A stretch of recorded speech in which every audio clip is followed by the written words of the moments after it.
Café Sin Filtro. El primer nombre que se le vino a la cabeza al Tucu. Café Sin Filtro.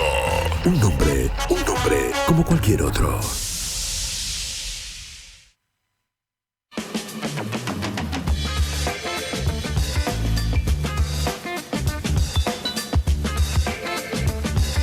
Sí. Y ya sabes, Milei te pone la plata, Luzu TV. Bueno, la última vez que te la canto a capela. Esto va a venir con música la semana que viene. Y va a ser el hit del invierno, ahora que llegó el clima del frío. Y hace un ratito solamente nos llamaba la realidad, por eso nos metimos en los portales. Pero estábamos a punto de contar una historia que se las voy a contar ahora. No se van a escapar de la historia. Así que los invito a todos a que nos sumerjamos acá en esta historia. ¿Por qué? ¿De dónde partimos? Partimos de un guión. Una historia, un guión, como sucede siempre. ¿Cuál es el tema? Que el guión se repite.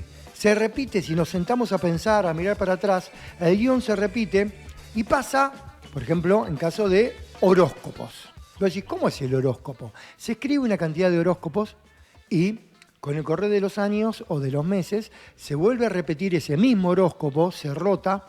Entonces como que hay algo escrito matemático, podríamos llamarlo, y se va moviendo para lugares. Una historia de amor, ¿cómo se repite? Puedes decir, si yo voy, me enamoro, sufro, se me pasa, no sufro más, me vuelvo a enamorar. Entonces hay puntos que se repiten, hay momentos que van cambiando. Está bien, sí, es verdad, hay puntos que se repiten, van cambiando con diferentes sensaciones, diferentes condimentos. No siempre el mismo el plato, pero sí es más o menos el mismo condimento. Y así como pasa en la vida misma, esto sucede también en la política. Digamos, todo pasa. ¿Qué lo decía? El anillo de Don Julio, ¿recuerdan? Que todo pasa. Todo por momentos se olvida también. ¿No les parece que hay una parte de la sociedad que olvida mucho? Que decís, ¿cómo es esto? ¿No te acordás cómo era? Todo se recicla, las cosas vuelven también cambiadas, se le cambia el envase y vuelve de otra manera. Y lo que más preocupa es que muchísimo se reencarna. Y acá queremos entrar con esto. Muchísimo se reencarna, acordate de esto. Dijimos que viajábamos en el tiempo, nos vamos a ir al año 1930, más precisamente al 2 de julio de 1930, que era cuando nacía en Anillaco el señor Carlos Saúl. ¿De dónde venía este señor? De una pareja de sirios, Saúl y Mojibe. Ellos llegan a la Argentina en 1910, tuvieron 3 hijos, después vino un cuarto hijo más, que era extramatrimonial, Amado Calixto, pero primero tuvieron a Carlos Saúl, Eduardo y Munir Menem. Nos vamos a concentrar obviamente en el señor Carlos, para viajar en el tiempo y en la reencarnación que vamos a mencionar en un rato. Carlos, todos sabemos, fue gobernador de La Rioja entre 1973 y 1976. 3 años primero.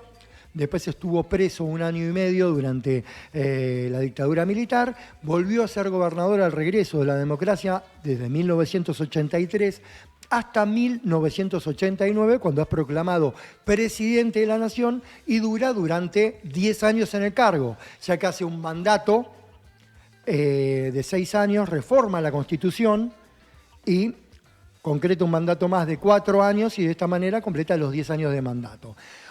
Una presidencia que obviamente, como toda presidencia, toda candidatura, llega a través de promesas de campaña. Acá lo que queremos ver son las promesas de campaña y los hechos de gestión, en paralelo, lo que prometió y lo que se hizo. Está bueno recorrer un poco. ¿Saben por qué? Porque pensemos que hay muchísimas generaciones que hoy no lo han vivido ni conocido a Carlos Menem. Muchísimas generaciones que eran chicos y no se acuerdan, y muchísimas generaciones que eran grandes y tampoco se acuerdan. Entonces está bueno hacer un poco de memoria.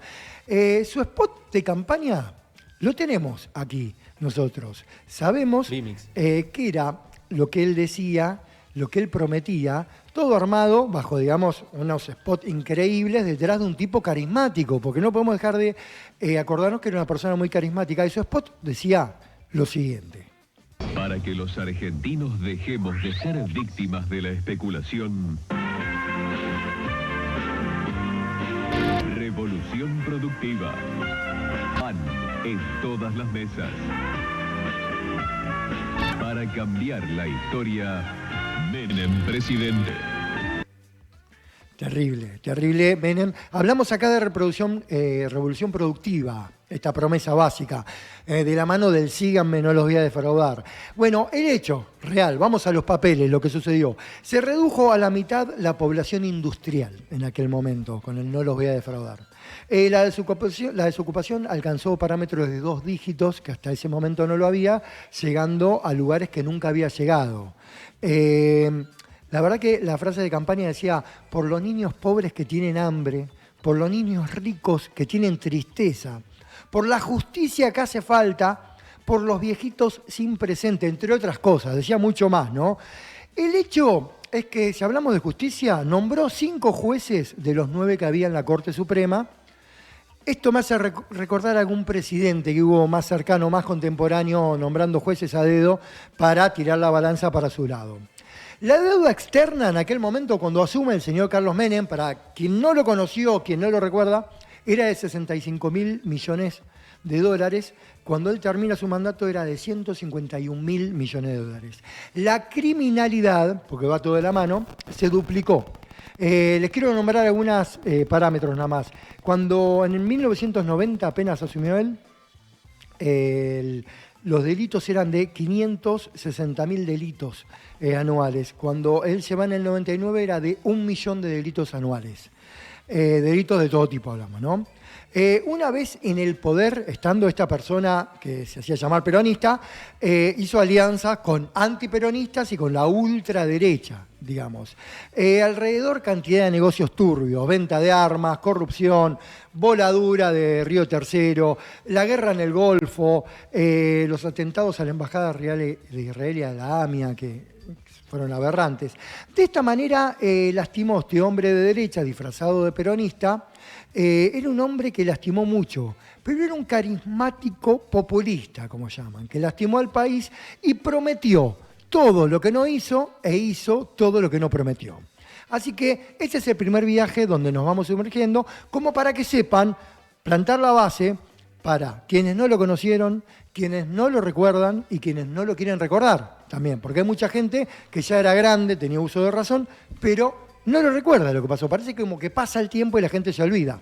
Así que ahora seguimos volando y viajando y nos vamos al año 1970, cuando el matrimonio de Norberto y Alicia deciden tener su primer hijo un 22 de octubre y nace Javier Gerardo, JG.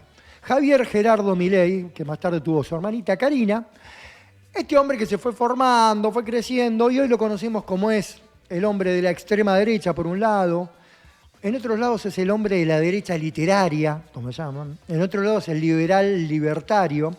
Cada medio lo va definiendo como más le conviene a él, digamos. Como que va sentándose en lugares y decir, bueno, le hablo esto, le hablo esto, le hablo esto.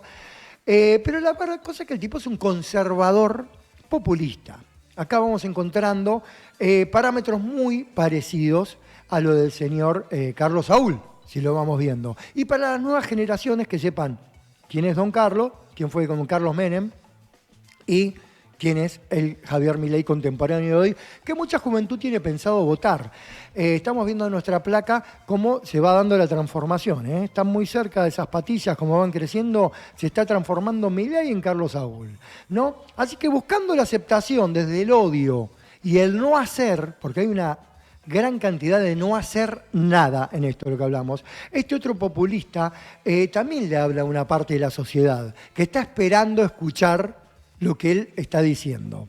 Así que, simulando bases sólidas, Milei, podemos encontrar una persona que se opone al aborto, rechaza la educación sexual en los colegios, algo tan importante como esto, apoya la libre portación de armas, un tema muy delicado, muy delicado, y este tipo lo apoya, niega todo el tiempo el tema del calentamiento global. Pero bueno, no sigamos definiendo este personaje, sino que veamos qué puntos en común aparecen entre la bestia que se nos fue en el 2021 y esta bestia que está llegando, que es Javier Milei, ¿no? Para Milei, el mejor presidente de la historia de la Argentina fue Carlos Saúl Menem. El mejor economista de la historia fue Domingo Felipe Cavallo. O sea, vamos viendo algunas similitudes. Los dos manifiestan un desprecio por el Estado, terrible, el Estado como enemigo. Nosotros decimos qué bueno, ante una situación está el Estado presente. Para ellos el Estado es el enemigo, es lo que hay que hacer desaparecer. Hablan de volarlo por los aires, digamos. Es una cosa terrible. Los dos actúan parados en la extrema derecha sin dar una mínima posibilidad a los demás. Hay un montón de gente que en base a sus planes va a quedar totalmente afuera del sistema. Totalmente afuera del sistema. Eso grabémoslo. Afuera del sistema un montón de gente en base a sus medidas. Los dos, atención con esto, son parte de una imagen y de un equipo de laburo, un aparato muy grande que tiene mucha guita, que invierte mucho en horas de televisión, que está detrás de ellos. Ellos son solamente la marioneta que pone adelante este grupo con intereses. Y acá vemos por qué. Vemos hoy, ya más contemporáneo, fíjense que Milei no soporta una repregunta en ningún lugar. Los dos son iguales, están preparados con un guión y con periodistas aliados para que no sucedan estas repreguntas. Los dos plagiaron su imagen. Carlos Saúl a un caudillo argentino le plagió su imagen.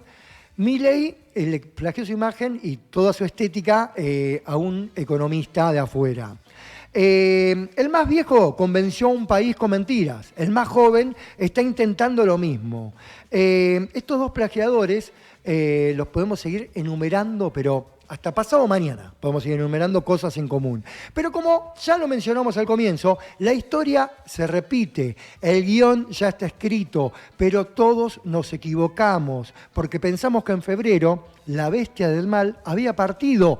No partió. La bestia se había reencarnado en un Javier que está a 3 milímetros de patilla de ser el nuevo Carlos.